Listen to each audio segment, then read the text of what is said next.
Okay, good afternoon. Today we're going to discuss legislative branch of government. Like what I've said, there are three types, or there are different branches of our government. We have executive, legislative, and judiciary. So today we're going to deal with legislative. So we have two parts of this discussion.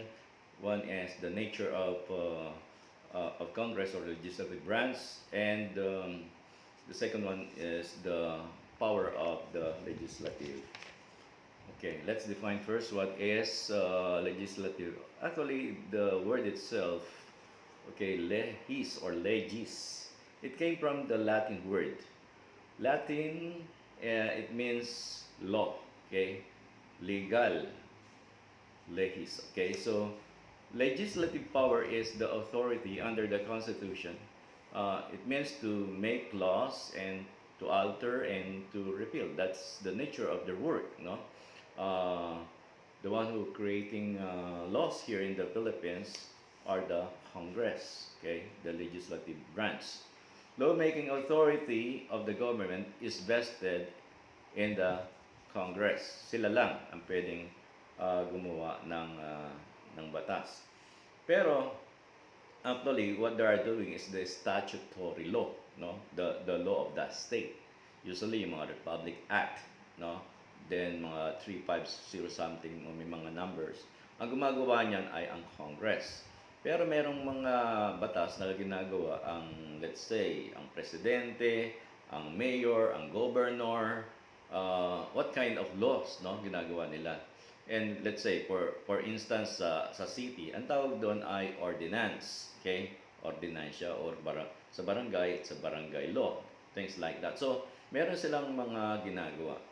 Pero yan ay naayon doon sa ginawa na batas ng Congress or yung Declaration of the President. Lahat ng mga creation ng law ng mga presidente o ng mga local government ay naka-inline din doon sa ating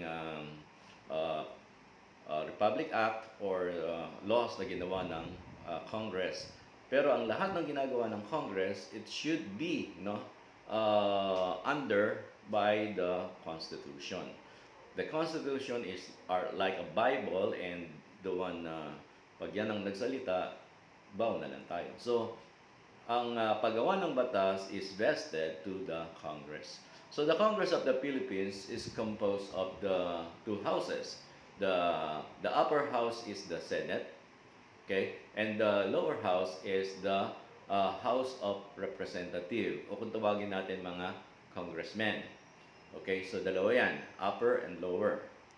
Okay, let's talk first what is Senate. Now, the qualification, if you want to run as a senator, can you give me one senator? Okay, like Bongo, okay? Is he qualified? Yes, and because he is a natural born citizen, a registered voter, able to read and write, and kahit si Senator Manny Pacquiao ay qualified siya. Wala namang tinatawag na kailangan college graduate or doctorate, meron kang doctorate degree. Hindi yun ang basehan. Yun lang, able to read and write. And at least 35 years old on the day of election. Okay? So 40 sa executive, 35 sa senator.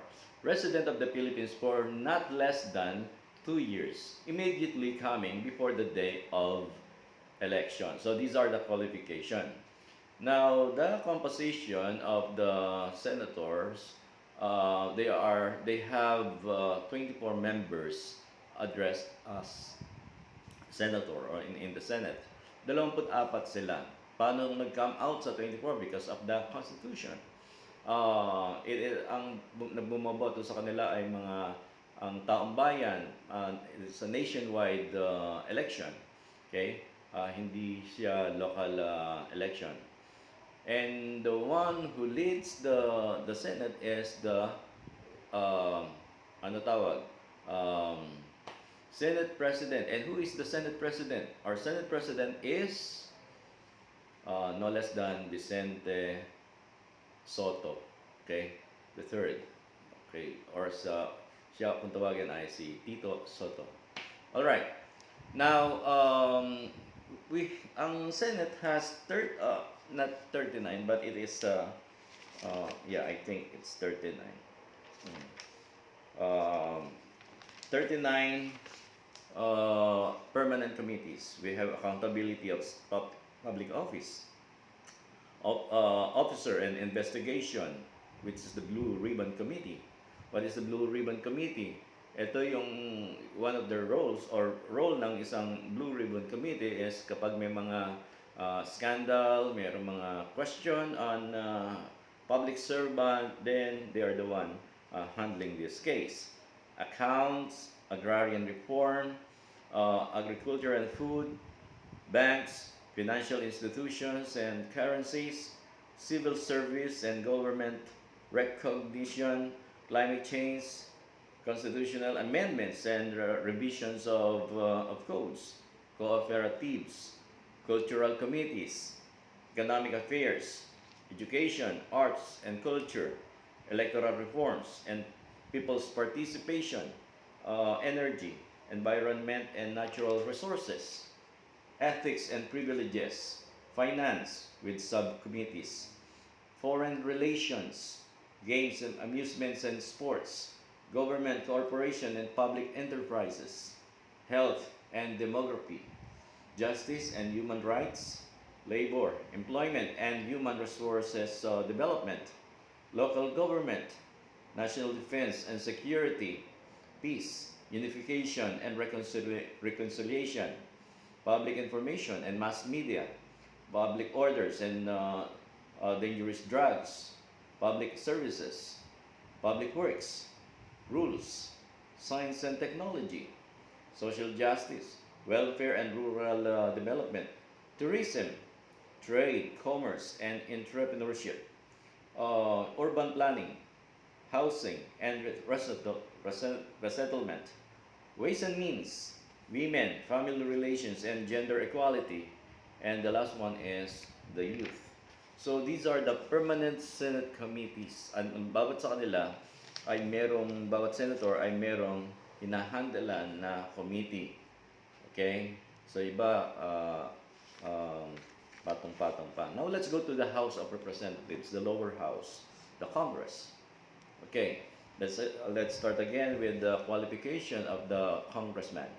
First, natural-born citizens of the Philippines, registered voter, able to read and write, at least 25 years old on the day of the election. So we can see the difference.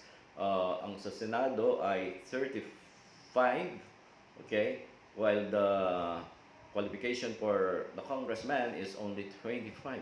Ika nga, batang-bata, no?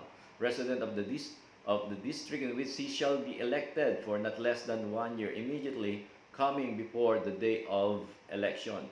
Dapat kung saan distrito ka, doon ka, yan ang pinapangunahan mo, dapat nakatira ka doon for not less than 1 year, no? Dapat ikaw ay nanatili doon sa iyong lugar ng isang taon. Okay, ang composition ng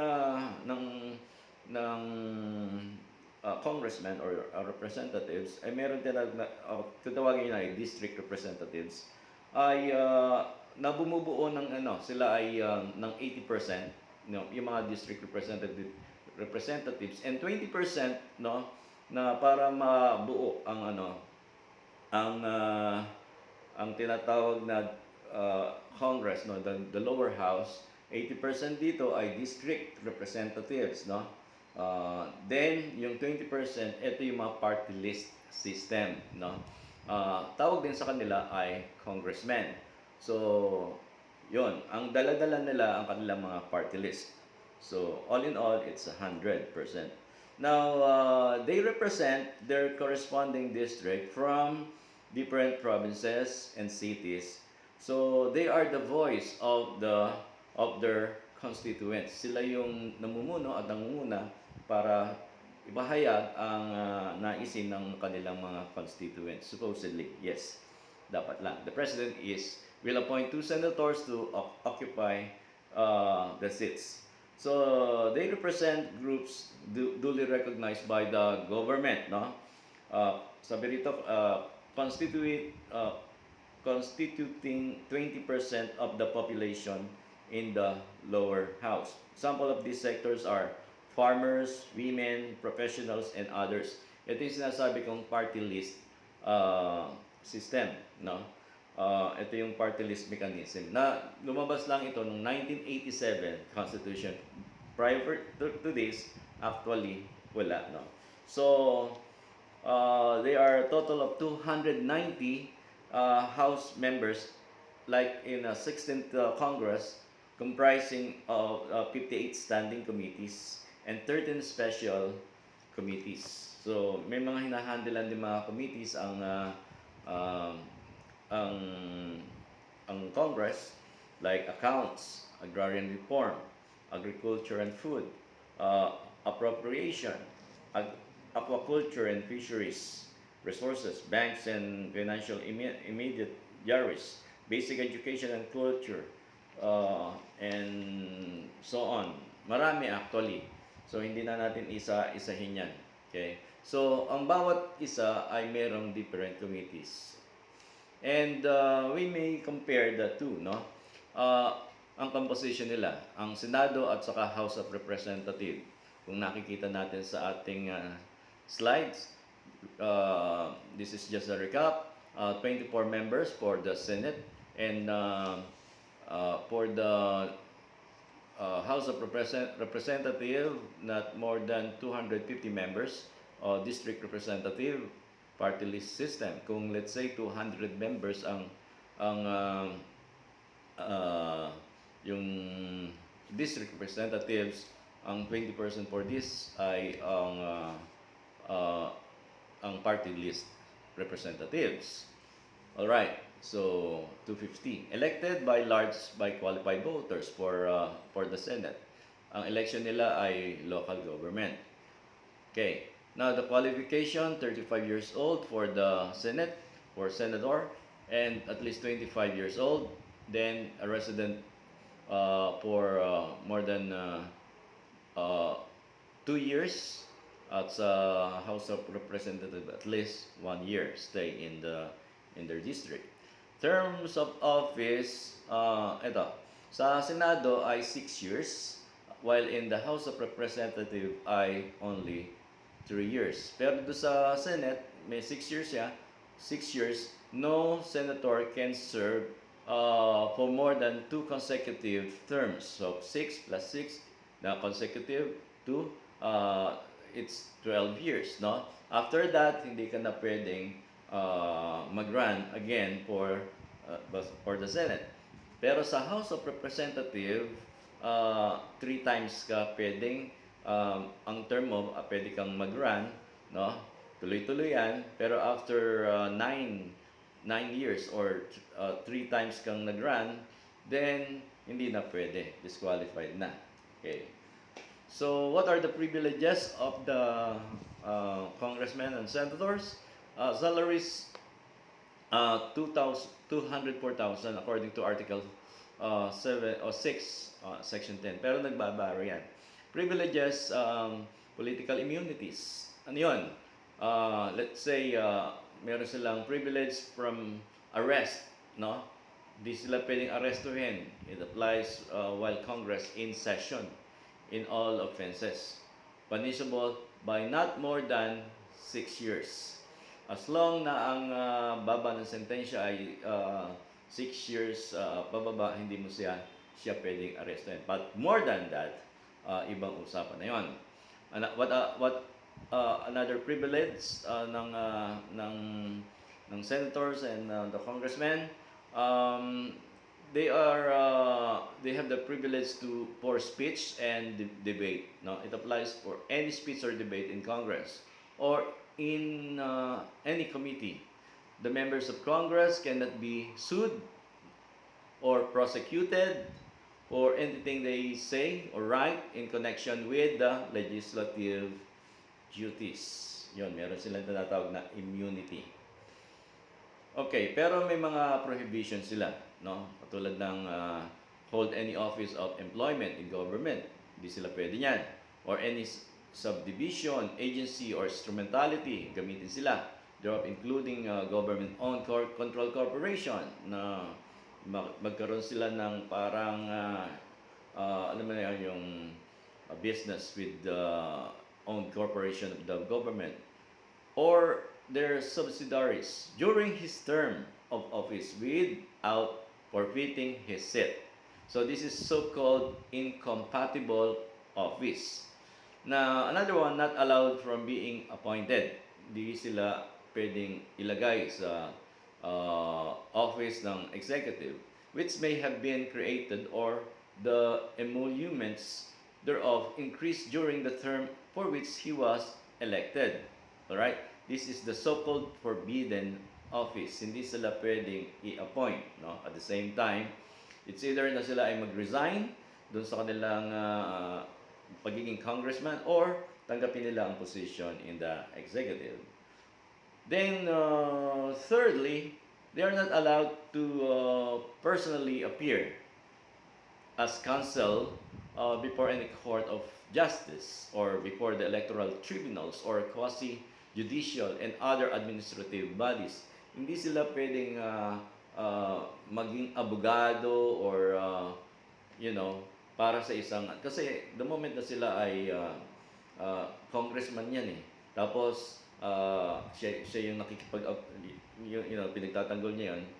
No, siyempre, saan papanig yung batas? So, merong inclination from being financially interested directly or indirectly in any contract with or in any franchise or special privilege granted by the government. Hindi siya pwedeng maki-sawsaw, maki-share, kumuha ng